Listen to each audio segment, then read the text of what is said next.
அன்னைக்கு வந்து அவன் வில்லிவாக்கம் போலீஸ் ஸ்டேஷன்ல வந்து வைஷுன்ற அந்த பொண்ணு வந்து கம்ப்ளைண்ட் கொடுத்துருக்கு. யாரையாச்சும் எனக்கு ஹெல்ப் பண்றதுக்கு அவளை வந்து கொஞ்சம் ஆஃப் பண்ண முடியுமா அப்படின்னு சொல்லி கேட்கும்போது நான் ஒருத்தவங்க நம்பர் கொடுத்து இவங்க உனக்கு அவங்க வருவாங்க அப்படின்னு சொல்லி அங்க கூட நான் அவனுக்கு சப்போர்ட் பண்றதுக்கு தான் நான் ஆள் அனுப்பிச்சு விட்டேன். ஏன்னா என்னைய வந்து ஒரு வீடியோ எடுத்து வச்சுட்டு என்னைய பிளாக்மெயில் பண்ணணும், ஏன்னா ஆளுங்களை வச்சு மிரட்டான். என் பேர் வந்து சூர்யாதேவி. நாஞ்சல் விஜய்ன்னு சொல்லிட்டு விஜய் டிவியில் வந்து எல்லாருக்கும் தெரியும். ஏன்னா வந்து காமெடி ஆர்டிஸ்டாக வந்து இது பண்ணிட்டு இருக்கேன். அவனுக்கு வந்து ஒரு 2019 வந்து நான் வந்து அவனோட தங்கச்சி கல்யாணத்துக்கு வந்து ஒரு 2 லட்ச ரூபா வரைக்கும் நான் பைசா கொடுத்துருக்கேன். கடனா எனக்கு கொஞ்சம் கூட ஒரு ஹெல்ப் பண்ணு அப்படின்ற ஒரு மைண்டில் தான் நான் கொடுத்தது. உங்களுக்கு ஏற்கனவே தெரியும் ஒரு 3 வருஷத்துக்கு முன்னாடி எவ்வளோ இஷ்யூ ஆச்சு, எவ்வளோ பிரச்சனை ஆச்சு அப்படின்ட்டு. நான் வந்து அதுக்கு அந்த நேரத்தில் வந்து நான் இந்த விஷயத்த சொல்லியிருந்தேன்னா யாரும் நம்ப மாட்டீங்க.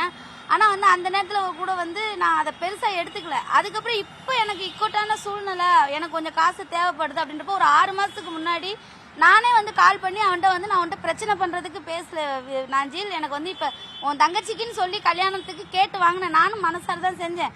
ஆனால் வந்து எனக்கு இப்போ கொஞ்சம் பைசா தேவைப்படுது, ஒரு அர்ஜென்ட்டான செலவு ஒன்று இருக்குது அப்படின்ட்டு நான் கேட்கும்போது நான் தரேன்ட்டு போன வருஷம் ஜூன் ஜூலைலேருந்து நான் வந்து அவன்கிட்ட வந்து பேசும்போது தரேன்னு சொல்லிட்டு அவாய்ட் பண்ணிட்டே இருந்தான். சரி, ஏன்னா சென்னையில் அவனோட அட்ரஸ் தெரியாது, எதுவும் தெரியாது அப்படின்றப்ப விட்டுட்டேன். இப்போ ரீசெண்டாக வந்து வைஷு அப்படின்னு சொல்லி இடையில எல்லாரும் அந்த மீடியா இது பார்த்துருப்பீங்க. அந்த பொண்ணு விஷயத்தில் வந்து எனக்கு வந்து எதனா ஹெல்ப் பண்ண முடியுமா அப்படின்னு சொல்லி எனக்கு கால் பண்ணி எனக்கு எல்லா ப்ரூஃபும் என்கிட்ட இருக்குது. ஏன்னா வந்து வாட்ஸ்அப்பில் வந்து அவன் எனக்கு மெசேஜ் பண்ணது எல்லாமே நான் வந்து வச்சிருக்கிறேன். இது ஃபுல்லாகவே வந்து அவன் மெசேஜ் பண்ணது எல்லா காப்பியுமே எடுத்து வச்சிருக்கேன். வாட்ஸ்அப் காலில் தான் பேசுகிறேன், ஏன்னா ஃபோன் கால் பண்ணால் ரெக்கார்ட் பண்ணிடுறோம் அப்படின்ட்டு அவனுக்கு நல்லா தெரிஞ்சிட்டு அவ்வளோ ஒரு எப்படி சொல்கிறது ரொம்ப கிரிமினலாக யோசிச்சு என்னைய வந்து கெட்டவளாக்கணும் அப்படின்ட்டு. இப்போ நான் கொடுத்த பணத்துக்கு வந்து ப்ரூஃப் கிடையாது, என்ன ஆதாரம் இருக்குது அப்படின்றப்ப இப்போ வந்து அவன் வீட்டில் இங்கே வளசரவாக்கத்தில் தான் வச்சு கொடுத்தேன். அதுக்கான ப்ரூஃப் என்கிட்ட இல்லை. அதை வந்து அவன் மனசில் வச்சுட்டு இல்லை இவ வந்து என்னை வந்து மிரட்டுறா அப்படின்ற மாதிரி சிம்பத்தி கிரியேட் பண்ணி அவன் வந்து வேற மாதிரி இது பண்ணாண்டு. அதுக்காக தான் நான் வந்து ஏற்கனவே திருச்சியில் வந்து எஸ்பி ஆஃபீஸில் நான் ஆல்ரெடி கம்ப்ளைண்ட் கொடுத்து அங்கேருந்து இங்கே மாதிரி இருக்காங்க. இப்போ நான் சென்னை கமிஷனர் ஆஃபீஸ்க்கு நான் இங்கே வந்திருக்கேன். ஏன்னா எனக்கு அவன் வந்து இப்போ ரீசெண்டாக வந்து எக்ஸ்போ பண்ணிட்டு இருக்கான் அப்படின்ட்டு எல்லாத்துக்கும் தெரியும். அப்படியே ரீசெண்டாக வரும்போது வைஷு விஷயத்தில் வந்து எனக்கு கொஞ்சம் ஹெல்ப் பண்ணு, என்னை வந்து அவளை வந்து யார் மூலியமா வந்து ஆஃப் பண்ண முடியுமா அப்படின்னு சொல்லி என்கிட்ட கேட்கும்போது உங்கள் பிரச்சனையில் என்னை இழுக்காதீங்க, இது எனக்கு எப்பயோ தெரியும் அப்படின்னு நான் சொல்லியிருந்தேன். அப்போ கூட வந்து சரி பாவம் இவன் வந்து ஒரு குழந்தை இருக்குது, ஃபேமிலி இருக்குது, ஏன்னா இன்னொரு பொண்ணுக்கும் ஒரு வாழ்க்கை கொடுத்துருக்கா அப்படின்ட்டு நான் பிரச்சனை பண்ணுவேன். இவ்வளோ தூரத்துக்கு வந்து நிற்கிறதுக்கு காரணமே அவன் தான். ஏன்னா என்னைய வந்து ஒரு வீடியோ எடுத்து வச்சுட்டு என்னைய பிளாக்மெயில் பண்ணணும், ஏன்னா ஆளுங்களை வச்சு மிரட்டான். நீ வந்து எப்படி நீ எங்கள் அண்ணன் நீ வந்து இது பண்ணிடுவ அப்படின்ற மாதிரி. இப்போ ரீசெண்டாக வந்து மதுரையில் நடந்த எக்ஸ்போவில் நான் அந்த என்னோட செல்லில் வீடியோ இருக்குது.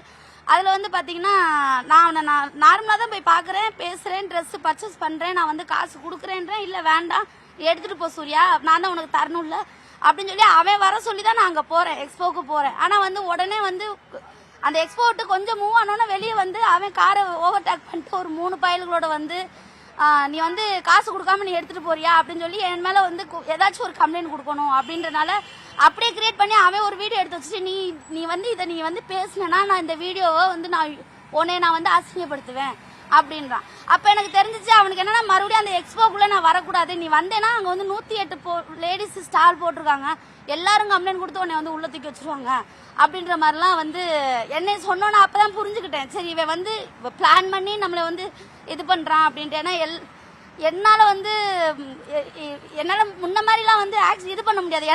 எனக்கும் குழந்தை இருக்குது, ஃபேமிலி இருக்குது.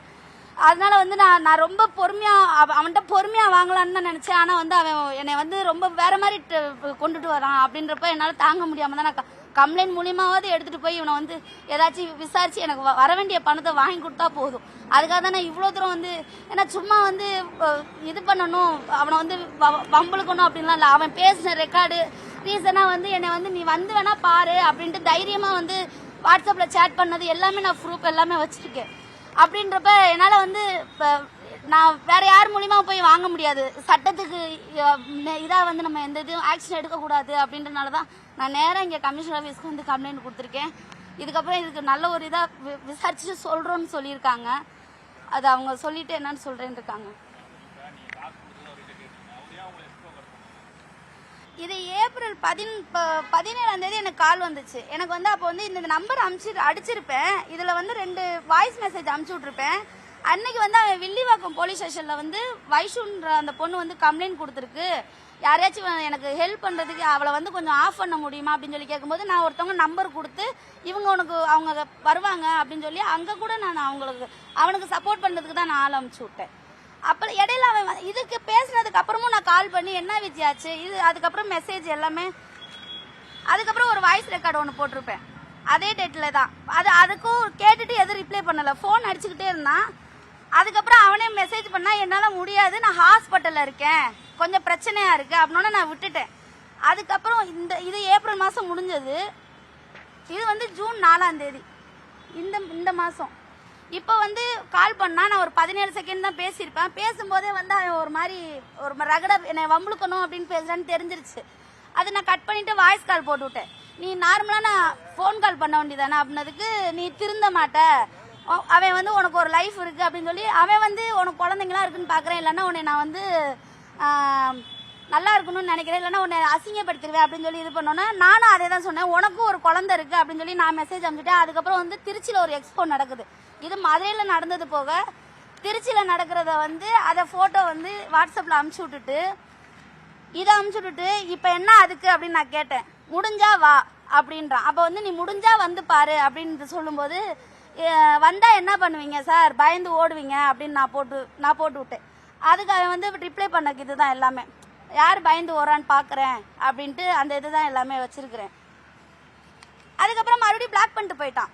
ஏன்னா இப்போ அவனுக்கு என் நம்பர் தெரியும், நானும் வந்து 15 வருஷமா தான் அந்த நம்பர் இந்த நம்பர் வச்சிருக்கேன், வேற எந்த நம்பரும் மாத்தினது கிடையாது. திடீர்னு பிளாக் பண்ணுவேன், திடீர்னு இது பண்ணுவேன். ஃபோன் கால் அன்னைக்கு கூட டைம் எத்தனை மணிக்குன்னா பார்த்தீங்களா 23:31 மணி, கரெக்டாக ஒரு 12 மணிக்கு மேலே தான் அவன் எனக்கு மெசேஜ் பண்ணுறது எல்லாமே, நைட் அன்டைத்தில்.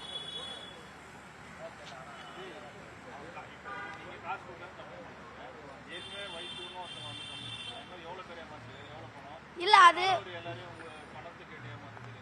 அவன் நிறைய பேர்த்திட்ட ஏமாத்திருக்கான். அதுல வந்து அவன் என்னன்னா எல்லாத்தையும் அதான் யாராவது ஒருத்தவங்களோட போட்டோ வச்சுக்கிறது, அவங்களோட பர்சனல் விஷயத்துக்குள்ள போயிருவான். அதான் அவன் வந்து எல்லாத்தையும் பிளாக்மெயில் பண்றது. இப்ப என்னோட இதுல எல்லாமே தெரியும், இப்ப என் வீட்டுல என் ஃபேமிலியில எல்லாரும் அவனுக்கு தெரியும்.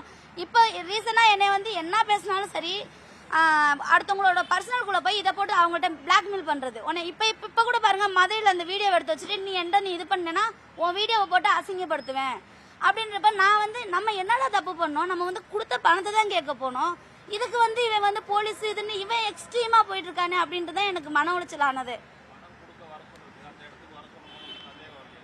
இல்ல அதான் ஒரு 6 மாசமா நார்மலா தானே பேசுறான். இப்ப ஏப்ரல் மாசம் வைஷு பிரச்சனைன்ட்டு எனக்கு ஹெல்ப் பண்ணுன்னு சொல்லி கூப்பிடுறான், நானும் நம்பர் அனுப்பிச்சு விடுறேன், அவங்கள கான்டாக்ட் பண்ணு விஜய் அப்படின்னு நான் சொல்றேன். அதனால வந்து எனக்கு அந்த ஒரு டவுட் வரல. இல்லை அங்கே நான் குழந்தைங்களோட தான் போயிருந்தேன், அங்கே கோயிலுக்கு போயிட்டு குழந்தைங்களோட தான் போயிருந்தேன். நான் போகிறப்ப மட்டும் குழந்தைங்க வந்து வீட்டில் இருந்தாங்க, நான் மட்டும்தான் போனேன். அங்கே கூட நான் வந்து பசங்களோட போனால் பிரச்சனை பண்ண வந்துடுவேன் அப்படின்னு நினச்சிக்குவான்ட்டு நானும் ஒரு தம்பியும் மட்டும்தான் போனேன். அவனோட கேரக்டர் தெரிஞ்சுட்டு தான் வந்து என் செல்லில் வீடியோ எடுக்க சொன்னேன். ஒரு 3 நிமிஷம் வீடியோ ஒன்று இருக்குது, 2 நிமிஷம் வீடியோ ஒன்று இருக்குது. அப்போல்லாம் நார்மலாக தான் பார்த்துட்டு என்ன அப்படின்னு அப்போ கூட நான் கேட்குறேன். அதுக்கப்புறம் நான் வீடியோ ஆஃப் பண்ண சொல்லிட்டேன். ஏன்னா எல்லாம் பப்ளிக் பிளேஸு அப்படின்றப்ப அவன் கொஞ்சம் நார்மலாக அவன் வந்து என்னன்னா உடனே அப்படியே திருப்பி போட்டுருவான். இல்லை என்னை வந்து மிரட்ட வந்துட்டாங்க, பசங்களோட ரவுடி பயல்களை கூப்பிட்டு வந்துட்டா அப்படின்ட்டு என்னை அந்த மாதிரி கிரியேட் பண்ணலான்னு அந்த ஒரு பிளான்ல தான் திருச்சிக்கு வந்து போகிறோம். முடிஞ்சா வா அப்படின்னு வாண்டடாக கூப்பிடுறான். இல்லை நான் ஃபர்ஸ்ட் வந்து ஒரு 80,000 ரூபாய், அதுக்கப்புறம் வந்து ஒரு 30, அதுக்கப்புறம் ஒரு 40, இப்படி கொஞ்சம் கொஞ்சமாக தான் கொடுத்தது. நான் அந்த டயத்தில் வந்து பார்த்தீங்கன்னா கல்யாணத்துக்கு எனக்கு பத்திரிக்கை வச்சா நான் டேரெக்டாக தங்கச்சியோட மாப்பிள்ளை ஊருக்கு மயிலாடுதுறை போய் மயிலாடுதுறையிலேருந்து என் கார்லேருந்து எல்லாத்தையும் நான் தான் கூட்டிகிட்டு வரேன். ரிசப்ஷனில் செலவு, ரிசப்ஷன் முடிஞ்சதுக்கு அப்புறம் தான் என்கிட்ட கேட்கறான் இந்த மாதிரி காசு இல்லை. அந்த பைசா கொடுத்தது கூட ரிட்டர்ன் கிஃப்ட், அவ்வளோ கிஃப்ட் எனக்கு கொடுத்து விட்டான். அவனோட நாய்க்குட்டி அதை மொத்தமாக ஒரு 1,80,000 ரூபா கிட்ட வந்திருக்கும். ஏன்னா அது போக நான் செலவு பண்ணியிருக்கேன், அது வந்து நானா செலவு பண்ணது. அந்த பிள்ளைக்கு கல்யாண கிஃப்ட் அது வந்து நான் சொல்லக்கூடாது, இவன் என்கிட்ட கை நீட்டி வாங்கின காசு.